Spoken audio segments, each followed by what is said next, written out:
Hey, it's Brian Tarian from the Disability Digest here. Going to spend a few minutes with you folks today to go over some of the questions from the week.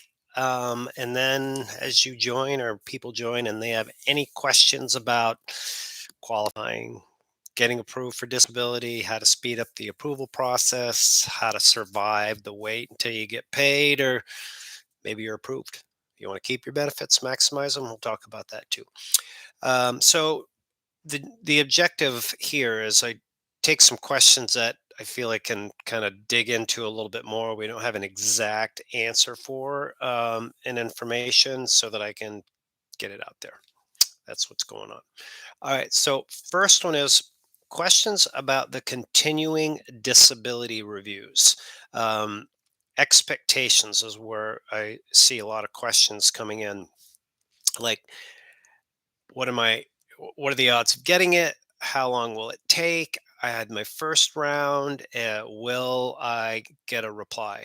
A lot of this I just don't know because there's it's all over the place. But what I do know is this is that the continuing disability reviews, about 20% of disability recipients annually now are going to be reviewed. And that's as a result of the Biden budget and the integrity program and the amount of money that they've allocated towards doing the reviews. So I've covered that several times on this channel.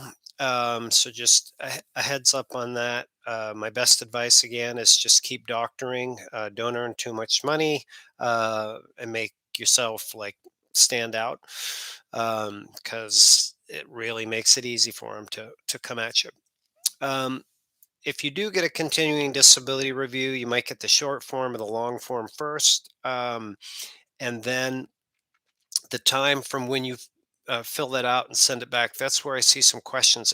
And I don't know what the estimated response time is. Keep in mind, these are sent out by local offices and they have different workflows. So that could be part of it. All right. So the next question is an income related question, and I'll leave the individual's name generic, but he has two properties, rental income properties, and he wants to protect his assets.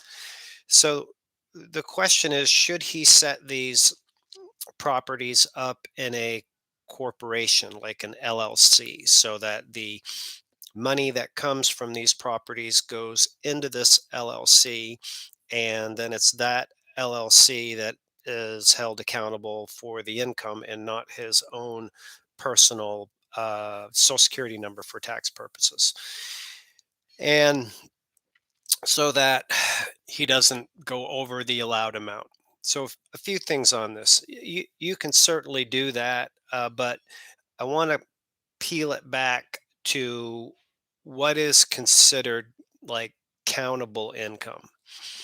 And if you are the SGA, substantial gainful activity term, if you are working like I am right now, and it is this effort and this time that I put in that generates the money out, then that is substantial gainful activity. You go to a job from 9 in the morning to 12 at noon and you work those 3 hours. That is your substantial gainful activity. With this situation, we don't know how much he works. Maybe he has a property manager that runs it. Maybe it only takes him 3, 4 hours a week. We don't know, but that's typical when you own property. So there isn't, although there's income coming in, it's passive income. And Social Security views passive income differently than it does substantial gainful activity. What they're going to look at is how much time does it take to generate uh, that income, right? And if it's more than 20 hours a week, then there could be a problem. So back to the question at hand, if the money goes into a corporation, and then this individual wants to then take a check out of the corporation of $400 or $500 a month for whatever the amount of time is, then that certainly would make sense if all things, if it was only taking that amount of time to definitely insulate. So I hope that is helpful. Again, keep in mind that There is the earned income, the time that you take, and then there's passive income. Passive income from property, passive income from investments, passive income from insurance residuals, from insurance income is another one that do not require you to put your time in to get the money out, right? Okay, next question I have is regarding oh, one more thing back to the corporation, and I've seen this happen. Setting up a corporation is certainly, as I explained, is a strategy. But if you have a corporation that's just absolutely killing it and making like 50, $60,000 a year, something like that, and you are a disability recipient and you're the only shareholder in that corporation, that could be a problem.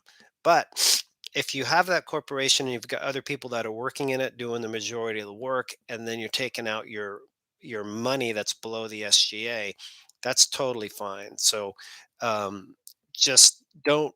Here's the thing, folks. You got to be honest, just straightforward. Follow the rules. There's, in my opinion, plenty of flexibility for people to do things within the guidelines of the law. All right. This is a question from Mickey.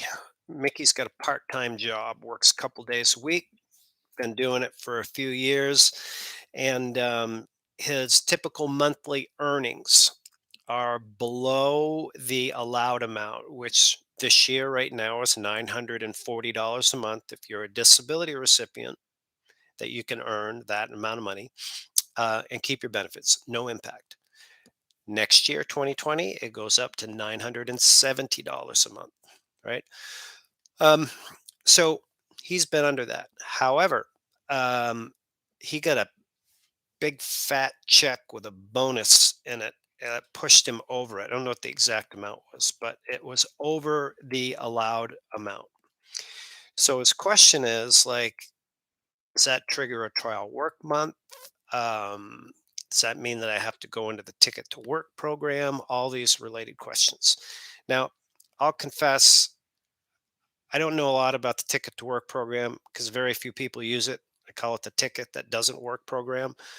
But I do know this, that you're allowed 9 months where you can exceed the allowed amount that I just mentioned was $940. And once you do that, you've used up your trial work and then you're on a path back to work. So in this situation, he's used one out of his nine, and you have 5 years, and a 5 year period is what the time frame is. So I wouldn't view this to be a big concern that you have one situation, and you could likely explain it away by saying that it was a bonus, and maybe that bonus was tied to quarterly or annually performance, so it's allocated over the course of the year. So that's something that you can work on with this. Now, a few other things that can uh, come into play here is how much of this is countable income. So if you're earning money on a W 2, like you're working for somebody, you can offset some of that income with workplace related expenses. Not a tax guy, but ask your tax person. There's things that you uh, may need to accommodate your work, like simple things like a phone or maybe some accessibility equipment, anything like that that is an operational expense for you to do your job. It's a special tax regulation, which we have covered that on our channel here. So make sure you take advantage of all that and you can write down some of that income. Now, another thing you could do, I don't know if your employer would do, is say, listen, I thank you for my December bonus. I think that's fantastic, but here's my situation. I'd like to have it spread out over a few different months so I stay within the limit. I'm not burning up my trial work months. Maybe they would do that. I don't know. All right. So those are the things that I wanted to cover. I thank everybody for coming out today. I do have a few things in closing. We have people that are looking for a lot of income related questions, as we've covered in the last few days. we've had the 5.9% COLA increase. So everybody gets excited because your check comes up. And then along comes Medicare with a big old whack. Here's 20 bucks. Your Part B premium is going to go up. So we've covered that. There'll be more information coming out to like finalize all the changes for that. But as a result, there's people that are looking for different income opportunities. And as you know, people are working. So, one of the things that we have here that I want to make sure everybody's aware of is we have a refer a friend program, and we pay you to refer members here. It's that simple.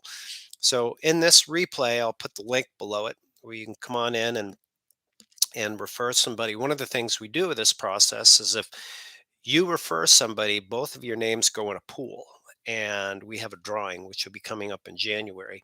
And if either of your names are drawn, then there's prizes like we did Amazon gift cards, Grubhub cards, things like that. So try to make it fun and entertaining and a great way to thank you for referring members here. And there's other incentives in that too, but you can learn about the details below it. So here in these live events, I want to cover some different questions that people might have. Of course, if anybody has questions and I have time, I'll definitely take those in. But for specific information tailored to your needs to make sure that you are on the right path to get approved, or you're getting everything that you're entitled to, or you're doing what you need to do to keep your benefits, we encourage you to join us as a member. Or if you're already a member, reach out to us. But the membership is no charge. We're like a radio or a TV station where we have ads and sponsors that fund our work. So it allows us to do these events and like how you through different ways to get approved, or the way to get best way to get approved.